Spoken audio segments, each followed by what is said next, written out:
When you think of UNLV, the first thing that might come across your mind is the school's top-ranked hospitality program, or the fact it's one of the third most diverse college campuses. But for some, when they say UNLV, they think of the Beatles. Larry Pellegrino has been teaching at UNLV for over 20 years and created the very first college course about the Beatles. A historian of the band, the course Music 133, History of the Beatles, has become a popular class among students.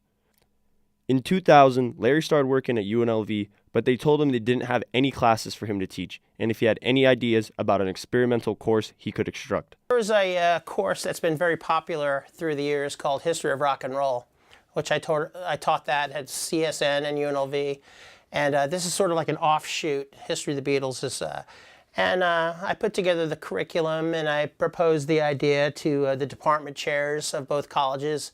UNLV was interested first. UNLV and Pellegrino were trailblazers. Many universities currently have some sort of Beatles curriculum. Came with an experimental course number, which was simply just the course number with an X next to it, meaning experimental. And after only one semester, it was such a great turnout that the powers that be took the X off of the course number and made it a permanent part of the UNLV curriculum. The Beatles have been broken up for 49 years, but their music and influence can still be felt today.